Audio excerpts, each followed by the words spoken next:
Welcome to Our Drummers Musicians, your backstage pass to Melbourne's vibrant music scene. Recorded on a cosy couch in Brunswick, join us as we explore what it truly means to be a musician and speak to the diverse talents that make music in our city. Today we are speaking with Jake Amy, a Melbourne Naarm-based session pianist, producer, audio engineer, and social justice journalist. Jake has quickly become one of Australia's most in-demand keyboardists, performing alongside a diverse range of Australian and international artists, including ARIA Music Award winner Kaiit, gold-selling artist Wafia, and South Sudan's king of music, Koang.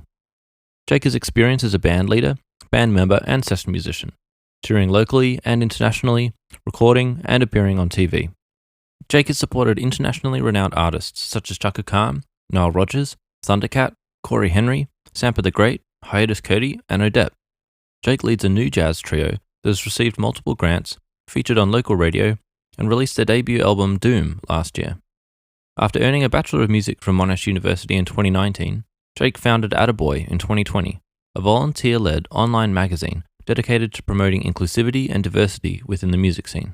Additionally, Jake has published articles in the Dingo Australian Jazz Journal titled What is Australian Jazz? And the Relevance of Tertiary Jazz Education, incorporating interviews with notable Australian jazz figures and music academics. Please join us as we discuss Jake's journey from Wonthaggi to global stages, life as a performer and writer in Naarm, and delve into their visions for the future of Australian music. We want to take a moment to acknowledge the Wurundjeri Woi-wurrung people of the Kulin Nation as the traditional custodians of the land on which this podcast was recorded. We pay our respects to their elders, past, present, and emerging.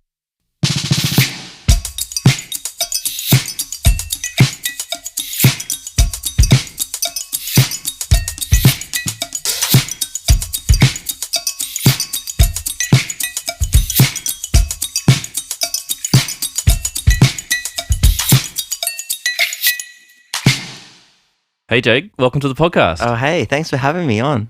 I get such bad imposter syndrome in these interview type things, but we'll see how we go. Oh, well, it's very relaxed, and I feel very privileged to have you here. You're doing great things. It's very relaxing in this room. It's so nice and cozy. Excellent. As you said before, hey? I'm glad it's living up to the expectations. It truly is. It's not just like a clickbait reference. The indoor plants are just like, just elevate a room, don't they? I love it. To everyone listening, it's just like this amazing, like long kind of. How do you describe that like long, stretchy kind of plant? Vine, yeah. So nice. Well, I like to ask, what's the most recent album that you've listened to? Honestly, I've been so bad with listening to albums. I listen to a lot of singles. Maybe. Oh, actually, no, I did listen to an album. It was Beyonce's new album. I don't even know what the name of it is. How bad is that? The country one? The country one. But I started listening to it, and I'd put it on when I went into the shower, and I didn't realize that it accidentally tapped the repeat button. So the first song, I reckon I've listened to it about 7 times. And I came out of the shower and I was thinking, wait, was I only in the shower for 4 minutes? I swear I've been in there for longer than that. But then I realized, and so I unclicked that button. Nice. And I listened to the whole thing. Oh, cool. Well, how do you... Oh, no, sorry. I was just so intrigued. Beyonce made a country album? What? Yeah, I haven't listened to it yet. Is it worth a listen? Yeah, it's worth a listen for sure. All right. Yeah. It's great. Is country a genre that you've had much of a listening or performing experience in? No, definitely not. No, I was just really interested because I love Beyonce's last album. Yeah. Renaissance. And yeah. Well, you mentioned that you listen to mostly singles now. Mm-hmm. Was there a period in your life where you did listen to albums and it's changed with the modern streaming services?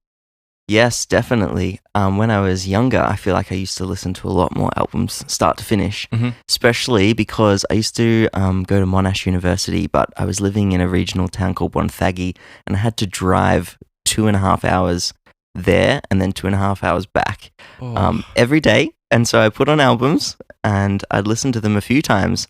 But now I don't really get so much time to do that. And I'm producing a lot of music. So as references, I listen to a single at a time. Yeah, sure. Yeah. Wow. I didn't realize that you were commuting all the way. I thought you'd moved to Melbourne for uni. I did eventually. Okay. That drive is not very nice on petrol money and just sitting in the car for so long. Yeah. In traffic. Oh, it's so bad. Oh, wow. Yeah, I at least had the luxury of taking 2 buses. Uh-huh. So it took me the first time, like for first year, it took 2 hours to get to uni. Yep. Because it was one bus, wait 40 minutes, take the other bus. Oh my God. And that was brutal. And then they changed the times and brought it down to like, I don't know, an hour and a half or something. Yep. But it was on a bus. So like we could all sort of like nod off. And then once we got to Fox Hill, everyone would wake each other up and do the transfer. Oh, that was my fear when I was going to school, like falling asleep on the bus and then missing my stop. I think it's just like when you're practicing like late into the night and then doing it again early in the morning, like you're just sitting there for like an hour. So your body's like, oh, a chance to rest. Good night.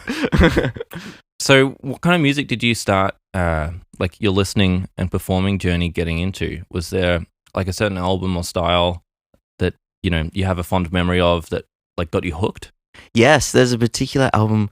My first album that I remember listening to was Jamiroquai's A Funk Odyssey. Oh. Wait, is that what it's called? I think so. Yeah.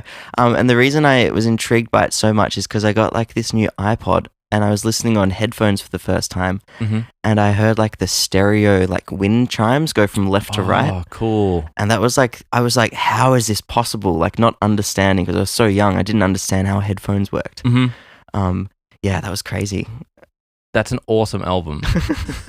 And it's interesting that you say that's your album because your music now still is like reflective of some elements from that stuff. But like, I guess like taking it, you know, 20 years later onto like new sounds and new directions. Yeah. I should say though, that was the first album I remember listening to, but the thing that really got me hooked into the music I do now, I was given 3 albums by a friend who is a bass player and he's much older than me. It was Donny Hathaway Live, Herbie Hancock Headhunters, and a Maceo Parker album, which I can't remember exactly what it's called, but it was amazing. Okay. That was like my introduction to jazz because in that entire time before then, I was just listening to, I don't know, random things. My dad listened to a lot of rock music, so I listened to that. Pete Murray. Yeah. Yeah. And did you train as a classical pianist before you did the jazz thing? Yep. And I was big into listening to musicals start to finish because I was playing a lot of them at the time. So I'd like take note of like each patch on the keyboard and try and replicate that. Wow. Yeah. Is that like still part of your, I don't know, musical interests, like the technical side of sounds? Yeah, of course. Yeah, I love making sounds. It probably takes up most of my time these days. Okay. What do you use to like do most of it? Well, I've decided all of these years being a keyboard player, the easiest thing to do is just take one keyboard. Don't take like a million synths and a million keyboard stands. It's just not sustainable for me. So I take a Nord Stage 3 pretty much everywhere, and it's got like this synth engine that you can program all of your sounds on, and it's the best. Cool. Yep. Yeah, so no Steve Porcaro wall of synthesizers all around you. Not anymore. There was one gig, I think, where I took there were 10 keyboards on stage and it was just too much. Wow. 10 keyboards? 10 keyboards. It's like hard to believe. There's a photo though. I would love to see that. Yeah. Could you help me find it and I'll put it in the show notes? Okay, I will. Yeah. I had a neighbor gift me a like 4-tier keyboard stand rack and I just, you know, when I was, I don't know, 15, I just thought it was like the coolest thing ever. Yeah, it's cool because and it looks empty when there's not the full thing filled. Yeah. So how do you go about changing it? Like, do you split the Nord into like octaves for different sounds, or do you like have patches that you just like smash through? I have heaps of patches. Okay. Yep. I'm kind of running out of space on my keyboard at the moment. And then the keyboard that I use has a really cool function that you can organize sounds in set lists.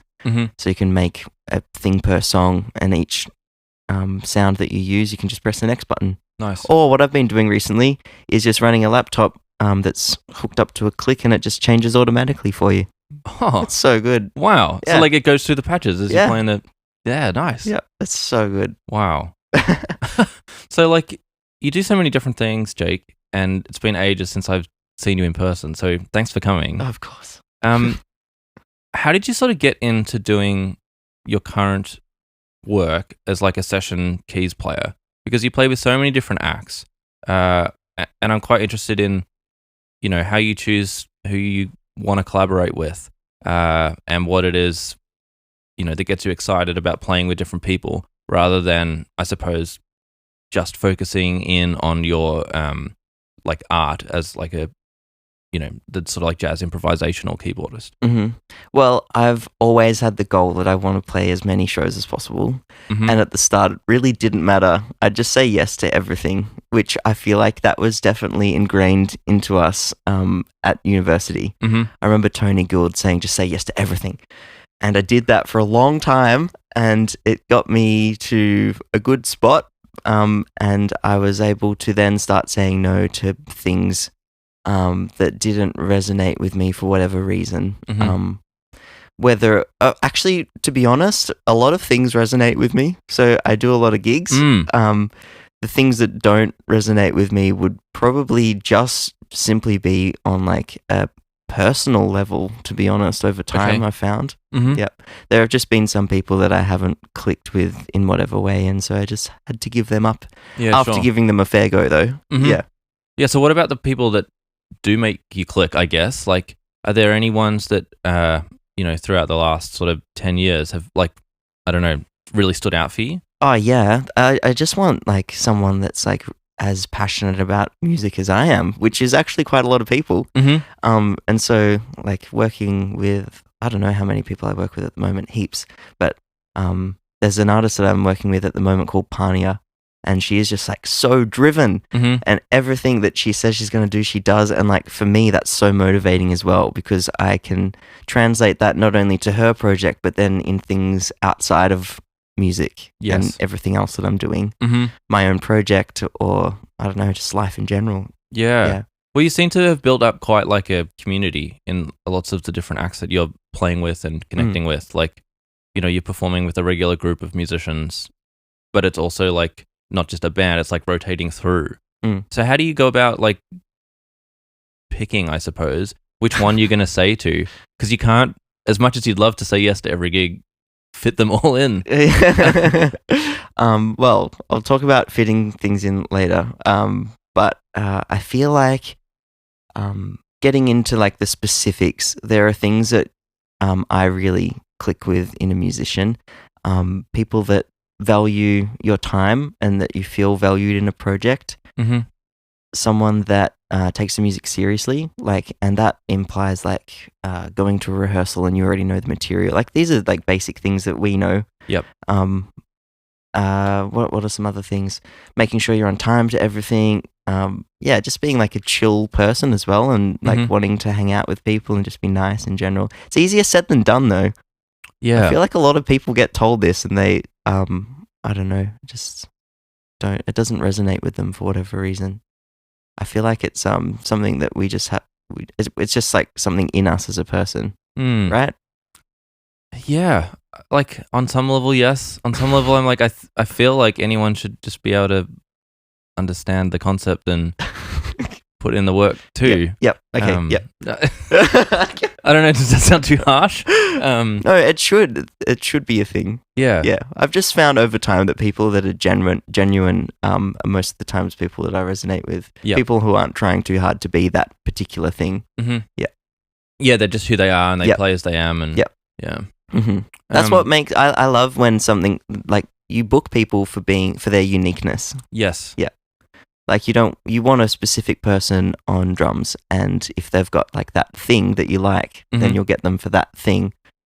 And then if you've got a rotating set of musicians, as you said before, who also have their own unique things, and when it comes time for a project where that's required, you're just like, I've got the perfect person for you. Yes. Yeah. Well, we play this game on the podcast. Yeah. Again, I've called it a game, but it's not really a game. It's just like I get each guest to ask a question of the next guest, but without knowing who the guest is. Okay. And I was going to ask a question following up from what you've just said about like, choosing a drummer or musician for like their uniqueness. Yep. But the last podcast guest is Danny Ferrugia. And I'd like you to answer his question. Okay. What do you want to hear and what do you want to feel from that drummer in your band? Ooh. What do you want to feel and what do you want to hear from that drummer in your band?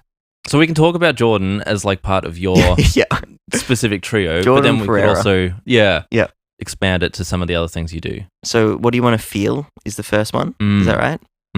I want to feel supported in all aspects of the music, particularly time-wise. I feel like it's really important to lock in with the drums, and Jordan specifically is just so easy. And because I've been playing with him for such a long time, there's just like this innate ability for us both to know where each other are at, where we're both feeling it. So that's amazing. I also want to feel supported just like emotionally as well. Gigs when you're a solo artist are actually a lot harder than being a session musician. Session musician, you can just like fit in and not have to worry about the audience's perception of what's going on in real time. And I know that Jordan's got my back and will do something funny if something's not going quite as planned, you know? That's just what he's like as a person, though. Yeah. What was the second part of the question? What do you What want do you want to hear? hear? Okay, what do I want to hear? I want to hear something that's exciting. I feel like, when I hear something that, actually, one of my other good drumming friends, Paddy Denau, he said that you should like pick up on when people in the band are kind of like losing their focus a little bit, and what you can do is just like add an element of surprise, and that gets everyone back in the zone. Wow. And I find that without knowing this, Jordan just does it all the time. He'll just like hit a cymbal a little bit louder than he should have, and it'll just be like, whoa, that's so good. Or just like play something that I wasn't expecting, and that element of surprise keeps me on my toes. Wow. Yeah. And Paddy is also one, but he's focusing on what everyone else is feeling as well. And so he just like, he does it consciously. Yeah, interesting. Wow, that's such like a unique way of expressing that idea. Yeah. Of like, you're doing something to surprise other people just to bring the attention back to the moment. Yeah, and I've tried to do that ever since I heard that. And it's just like as simple like as playing a loud note that probably shouldn't be loud. Like last night I played a gig and it was like a very quiet room, and it was time for me to come in, and so I just like blasted it.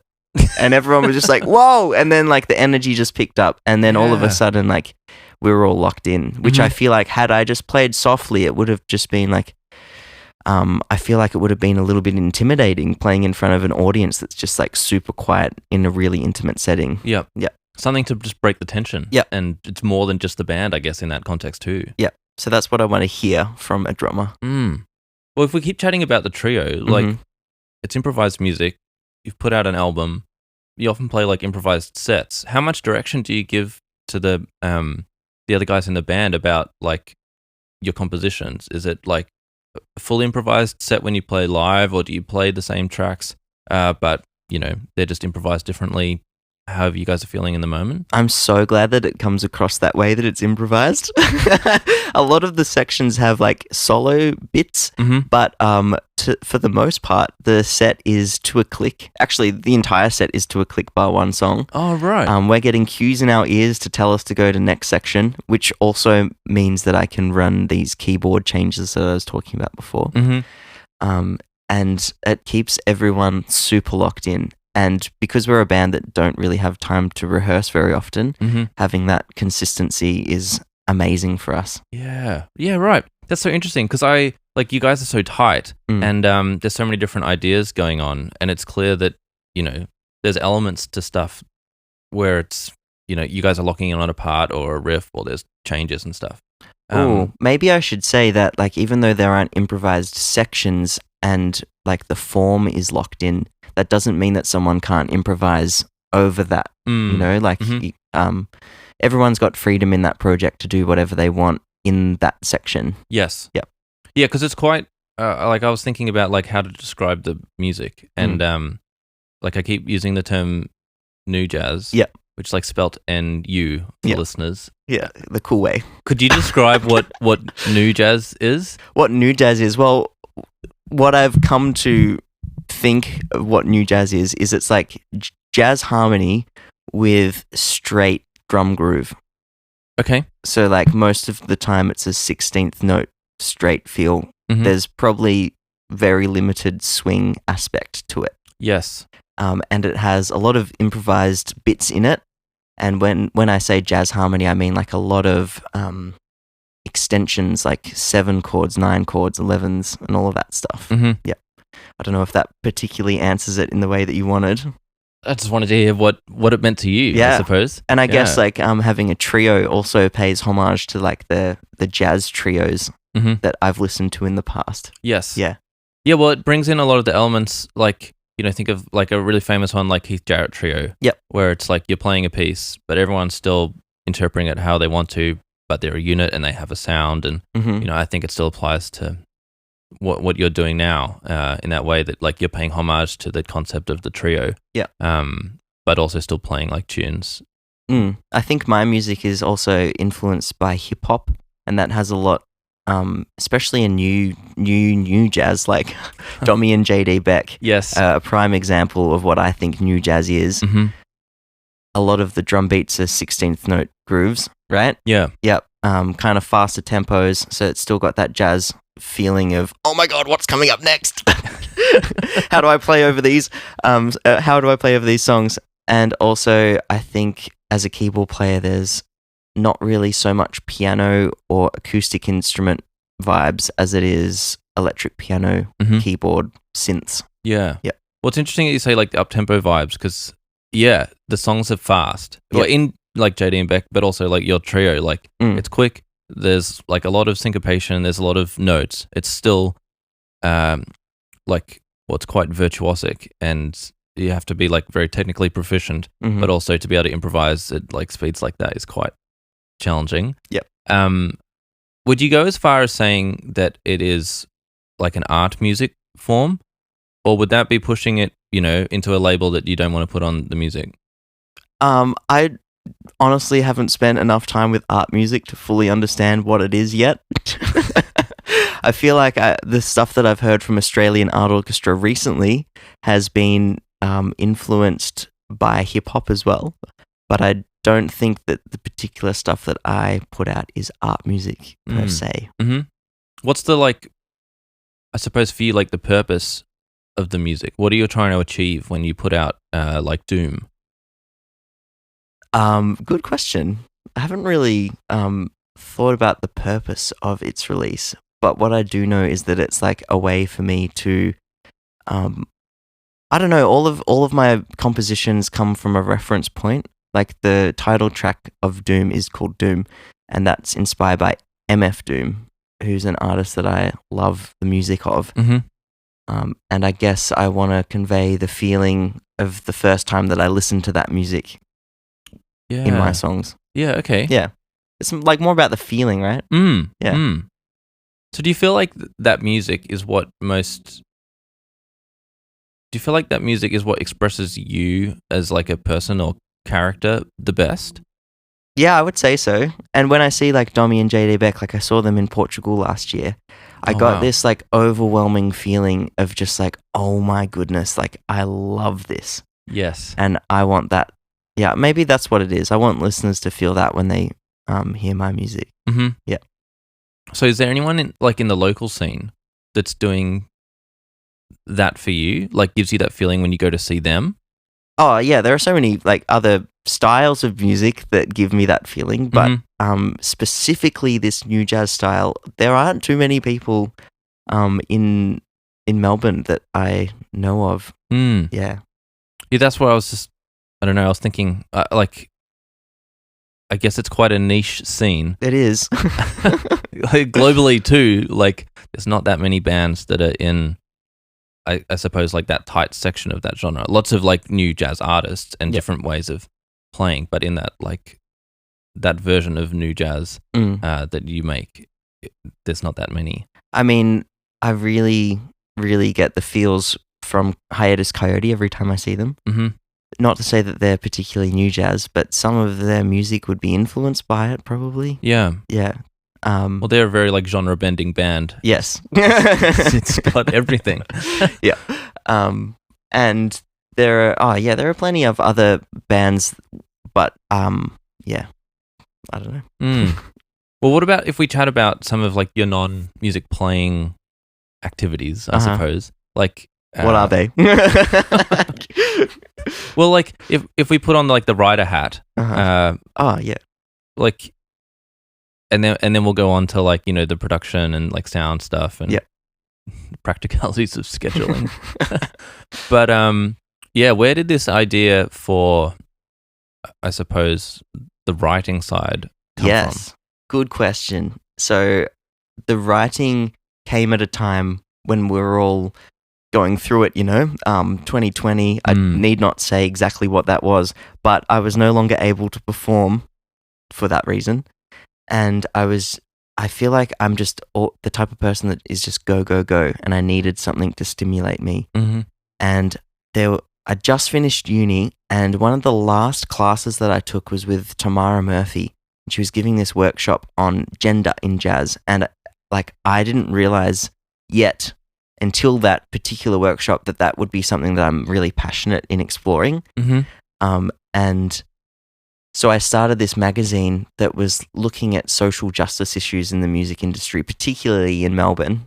And that was just something that filled my time in the right kind of way. It was still based in music, and it was something that I could do without performing. Mm-hmm. Mm. Do you mind sharing, I don't know, I suppose some of your thoughts and how they've developed since you started putting out the Attaboy material and doing the interviews? Did you come in with some of your own views and then feel that they were expanded and changed? Or did the interviews, I don't know, just continue to develop the same sort of concepts that you were first inspired by in Tamara Murphy's class? I learnt so much throughout the entire process, and I feel like that's what's really good about writing and why I enjoy it so much. Mm-hmm. Every person that I got on, I really tried to make sure that they had lived experience in what they were talking about. So I know that it's easy to say that you can just get any female musician to talk about gender in jazz, but it's also important to get someone who speaks openly about it as well. And someone like Tamara Murphy, which was one of the original people that I got in, just had such insight into that world. I'd probably choose, there are people at institutions now who, what's it called when you look over people's theses? Oh, I don't know the technical term, right, but okay. A supervisor or something? Yeah, there are people that exist in this world who specialize in this, and I would love to talk to them. I probably would have got them on had I known what I think I know now. But it wasn't just about gender. It was about heaps of different things, looking at discrimination in all forms, essentially. Mm-hmm. So discrimination, if you look it up on Wikipedia, it gives you a list of things that you can be discriminated against. Mm-hmm. And I tried to kind of focus on each one of those things in the music industry specifically. And the only one I didn't get to touch on was religious discrimination in the music industry, which is something that I'd still potentially like to look at in the future. Mm-hmm. But that's a great example of what your question is asking. I don't particularly know too much about religious discrimination in the music industry right now. I'm sure that it's definitely a thing that affects all of us. And had I interviewed someone that had these experiences, I'd be much more enlightened. How did you feel coming out of that time? Did it make you feel like there was a sense of this is very difficult in all of these certain ways, interviewing all these different people that have been discriminated in different scenes? Mm-hmm. Or did it leave you feeling that has now enlightened me, and through the publicity and attention I'm putting on these issues, I feel positive about practical changes or changes over time that you've seen? Or if that's too prescriptive, how did you feel about the music scene here in Melbourne? So I always tried to interview people with a positive note. So rather than saying, how have you been discriminated against? It would be what effects have this particular thing had on your music? I'm not really describing it exactly. You'll have to read some of the questions, or I'll have to read some of the questions. But it was always talking about things that people felt comfortable talking about, and oftentimes they would bring it up themselves. Knowing what the magazine focused on, knowing that it focused on systemic issues in the music industry, and oftentimes these people would just bring it up, and then I would ask questions about that. Yeah. So I approached it in that way. No, sorry, I think my question was worded poorly. I suppose how did it leave you personally feeling about like the scene? Personally feeling, okay. So after the interview, I always felt good because it was a positive interview. Then I felt really bad because it told me about things that I didn't know. And I feel like that gap always is something that I felt guilty about because I hadn't learnt about it in the past. And then on a music industry level whole, it was more about the fact that if I feel like this, I feel like a lot of other people would also have this same gap in their understanding. So when I released an article like this, it was great because it felt like other people could get as much out of it as I was.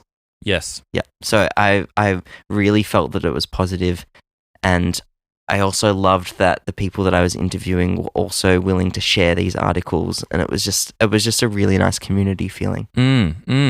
That's so great. It was such I found it like quite an insightful read because lots of different perspectives, and like you said, like generally quite positive, but also interesting and challenging, I suppose, the idea of like how you balance like being an individual in the music scene with systemic issues that are also in the music scene and wanting to be able to change things, but not being in like the position of power to necessarily affect the change that you want to see, or they're things that take like a long period of time. It's not like something that can be fixed quite quickly. How's it like impacted you in the way that you choose to like engage in the scene now? Oh, it's changed my life. A lot of my focus is making sure that people feel safe and comfortable when they perform. It's like my top priority. And there are so many different ways that we can do that as session musicians, mostly just making sure that someone feels heard in a room. Like an amazing example is like thinking about rehearsals, and when you're in a rehearsal room with potentially up to 7 or 8 other dudes, and there's one artist, and oftentimes that person is a vocalist who's female as well. You know, you really have to understand how they're feeling, ask them, check in with how they're feeling, and also that kind of situation shouldn't really exist anymore. There should be we should be giving recommendations for other musicians who are gender diverse, right? Yeah. So I try and make sure that the spaces I'm in are like, I don't know, representative of our music community as a whole. And gig spaces, really important to make sure that they're accessible as well. I don't really play too many shows anymore in spaces that aren't accessible for wheelchairs. Yeah. There are different little things that I've implemented, and I just feel like it's really important. How do you think it's been received? Well, hopefully no one's noticed, apart from me, that I've done something different. Do you mean that, or do you just mean specific, like? Yeah, that's what I meant. Like, you know, it's like being a good accompanist. No one notices you because you're doing this role, and it's just about like what we're talking about. You're just talking about making other people comfortable, and accessible, and checking in. Like they're all things that are really important and should just be done. Maybe what's come out of it is that I'm performing, or just surrounded by people that also have that view as well. I feel like I'm in very culturally safe places pretty much all the time, and I know that when I was going to university, that perhaps some of the opportunities I was taking up made me feel uncomfortable in whatever way, and I rarely get that feeling anymore. So perhaps like just me doing that has allowed that, like, the same thing to come to me. Yeah.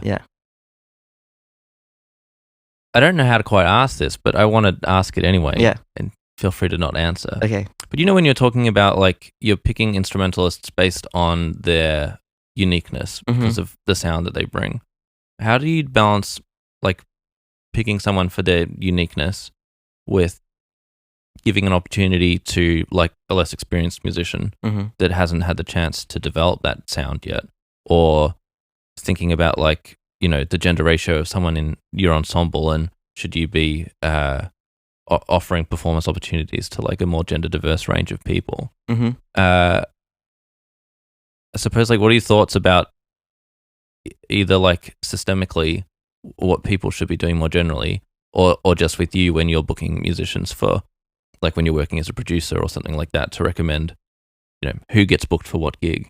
Well, that's the thing. Like, there are people, so many people that are the exact same level as male musicians.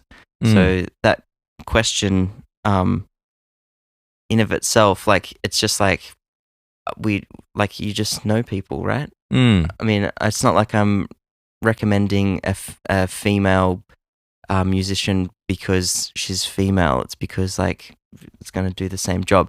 I guess I know what you're saying. Like, you should definitely need to consider it. But what my recommendation is, so Bailey Judd and I, who's a guitarist, we run a jam every first Monday of the month at Retreat Hotel. It's an awesome name. Jazz School hurt me. Kiss it better jam. Anyway, we book the house band every week, and we love to make sure that there's a good gender ratio. That's one specific thing that I'm 100% focused in, making sure that there's equal representation. What the outcome of that is, at our jam, people feel more comfortable to get up.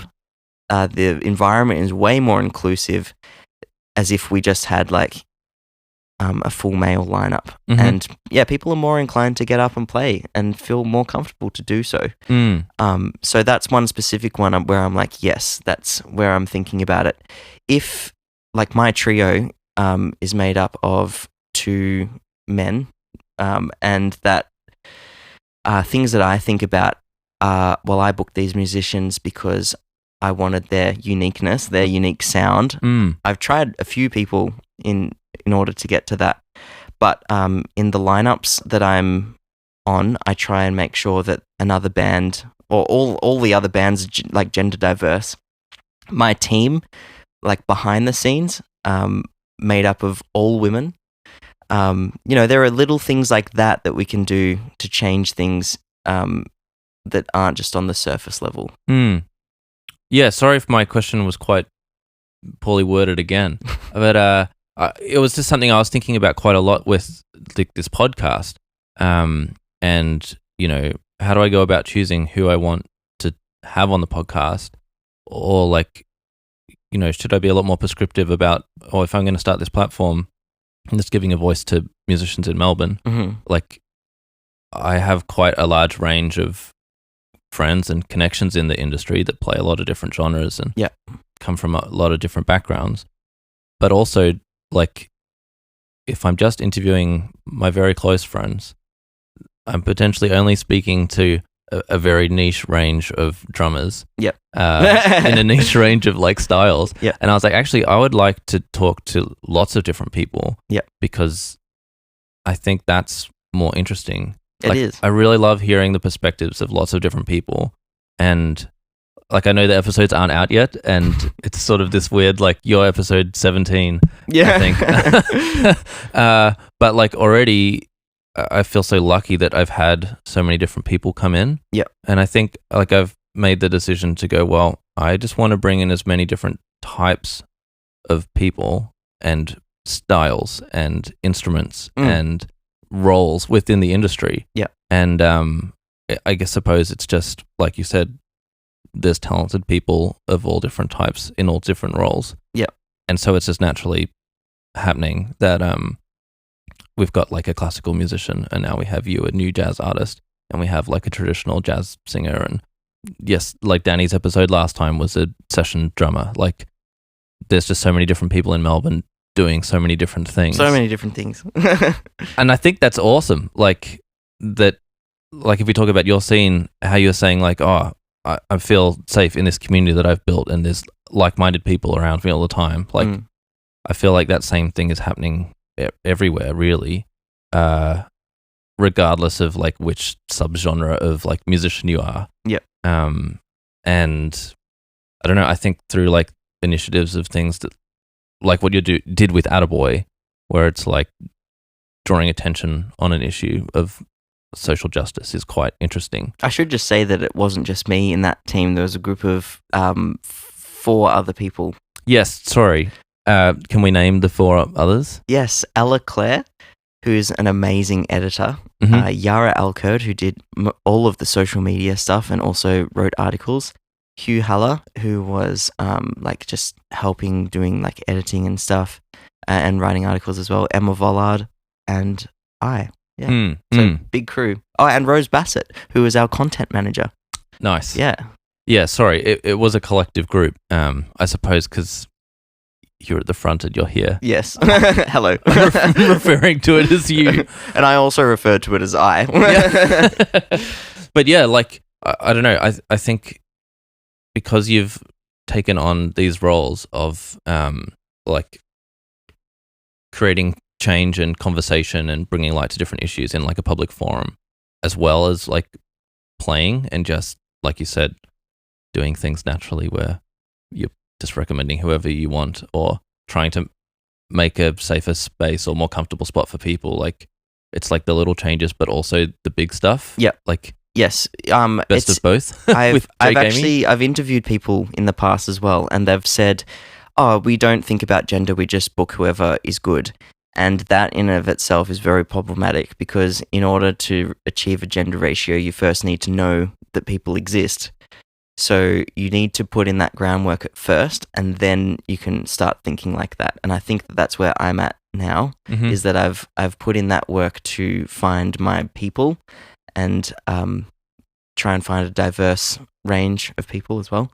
And now that I've got that, I can just like think about them as people, and I'm not. That's not so much focused on my mind anymore. It definitely was, and it should have been for a long time. Yeah, I suppose maybe that is wording it much better. What I wanted to ask your opinion on. That's the particular phrase, I suppose. Well, if we jump into like the next hat that you've worn, like if we go into like Jake Amy, the producer and sound engineer, how do you feel about that rather than the sort of playing role, but the more like leadership position? Oh, it's so fun. Yeah? I love it. Yeah. It's only something that I've really started getting into this year. And I feel like it fills my days. Like, not that my days weren't already filled with rehearsals and things. It fills them even more. You say yes to everything. I say yes to everything. But I also want to do more writing. And the person that I mentioned before, Pania, really like started that with me. Like, it was something that I hadn't done heaps. And then I started doing heaps of writing with them. And I was all of a sudden like obsessed with writing. So I've gone out of my way to, a friend of mine, Anthony Liddell, who's a bass player, and I have gone out of our way to message heaps of people, and every Wednesday we have a session with them. And I've found that over time that just more work has come my way from doing that, and also releasing like a little snippet of the song that we write in each session online as a video. Yeah, it's been great. Cool. Yeah. I've seen you posting them, and I was wondering... Yeah, so like do a full day of writing with the person. Yes. And then whatever song we think is going to be good for Instagram, we just like say, okay, we'll do like a shortened version of that and put it online. Oh, cool. So not every session has a video with it, but most of them do. That's a great idea. Yeah, it's so good. Because I'm being creative all day. Yeah. And we get some content out of it. Yeah, how do you feel about the, being an artist making music versus the social media world and content creation? Well, I never wanted to get anything out of the content creation in this particular way. I just wanted to like put out the fact that we were writing and making I like the songs, so hopefully they resonate with other people. And I know that social media plays such a big part of being an artist, and it is necessary that we put stuff out. Not that I want to think that it is necessary, but it is. So doing those videos is like 2 birds with 1 stone. I've gotten an amazing writing thing out of it, and also a video. Yeah. I like how you've incorporated it into the system so that it's not just so it's not a chore. Yeah. Yeah. It's like, let's just add this extra little creative project where we get to make it specific for this and some parameters and have, I don't know, the regular activity. Yep. And the video takes 5 minutes onto our like already 6-hour session. So it's like not as though it's a big part of it. Yeah. Takes no time at all. Well, I would love to keep chatting with you, but I'm also aware that time has gone super fast. Oh, what time is it? We've already been chatting for 45 minutes. Oh, wow. Maybe just very briefly, like, what do you think the future is for Australian or just in Melbourne, like the music scene? What are you feeling about, like, your music, the scene that we have here and the way that it's, like, growing? Are you, like, excited to see what comes with new artists and think that, like, it will keep developing in its own unique way?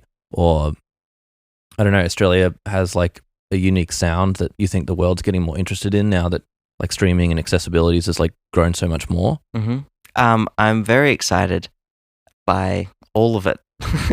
I feel like a lot of people at the moment have a negative mindset because the cost of living is so high, and going to a gig is inaccessible for a lot of people due to monetary reasons. So putting on shows is not necessarily people's favorite thing to do at the moment. But I love shows so much. I'm one of the people that are going to be there for you if I can.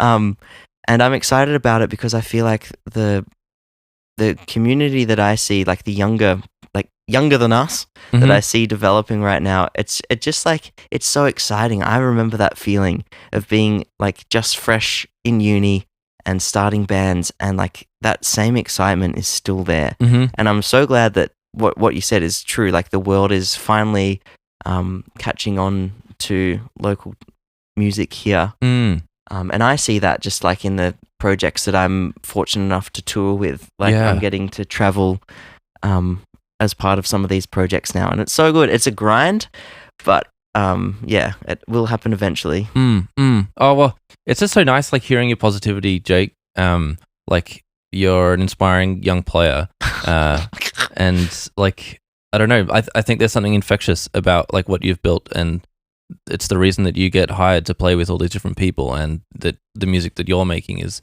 like so interesting and received so well because you're a really positive guy building a really positive thing, and the community that you've built around it is awesome, and the music you make is exciting, and I think it's just infectious, clearly. I don't even know if it's my community that I've built, though. I feel like this community has existed for all time. Like, even everyone else that you've probably interviewed on this has, like, benefited from the previous generation. I know that this community that I'm in right now has directly come from the Hiatus Kaiyote crew, because they've, like, all of the people that were associated with that, like, I see in our community, and, like, it involves younger musicians, and that's its whole systemic problem of its own, that the music industry is not so inclusive to older generations, I mean. But, like, I feel like the one that I'm in at the moment has definitely come from the past and has benefited from that. And I feel like the future will also benefit from the same things that I'm working on, many other people are working on at the moment, making sure that it's more an inclusive space. There are so many people at the moment working to make sure that that's a possibility. All right, well, just to end, I've got like 5 quick-fire rapid questions for you. Okay. What is your favourite venue to play in Melbourne? Oh my God. I know you said quick, but what is it? I really, really like... Oh my God, this sounds... No, I don't know. Oh, I don't know. There's so many amazing venues. Yeah. Sorry, I don't mean to, like, put too much pressure on you. I actually really like the Evelyn Hotel because it's got a big sound system and it's kind of a small room. Yep. But at the moment, Shot Kickers. What would be your dream venue to play at? In where? Wherever you want. Oh, wherever I want. Well, my dream venue has always been Rod Laver Arena. Oh. Yep. I saw Robert Plant play there when I was like 6 years old, and ever since it's been a dream that I get to that stage. There was an offer there the other day to say, hey, are you free this date to play at Rod Laver Arena? And then it never ended up going through. So I almost touched it. Oh, so close. It's not quite there yet. I'm sure it'll come very soon. Hopefully by saying this out loud, I want to play Rod Laver Arena. Someone listening will book me for a show. Please book Jake Amy. What is your coffee order? Soy latte.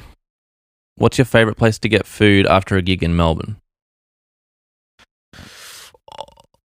There's so many good places after a gig. Depends where I am. I really like this one noodle shop across the road from the Toff. Nice. I don't know what it's called. Something like easy, like noodle bowl or something like that. Okay. Somewhere on Swanson Street. Yep. Nice. And finally, what's one piece of advice that you'd give to your younger self? Don't say yes to everything. Be selective and only say yes to things that are going to make you feel comfortable. Jake, if someone wants to book you for a gig or check out some of your music, what's the best way for them to get in contact with you? Well, if someone wants to book me for a gig, just go directly into my Instagram DMs. And the best way to check out my music would be also through Instagram, because I post heaps of videos on there, and I feel like a lot of that music isn't released yet. So this is all the fresh stuff. But coming up, my music is being released on an Amsterdam label. Cool. And so it'll be available for purchase in September, and that'll be on hard copy 7-inch vinyl. Nice. So that record label is called Wicked Wax. So in September, check that out. Exciting. Yep. I just need to ask you, yes, because I forgot before, the question for the next guest. Please. Can you just tell me the question? Like, what is the question you'd ask the next person? Is that what it is? Oh, yeah. Jake, what question would you like to ask of the next guest? What has been the most impactful music memory that you have? No, what is the most impactful music memory that you have, and why? That's an excellent question. Thanks so much for coming on the podcast, Jake. Thanks for having me, Luke.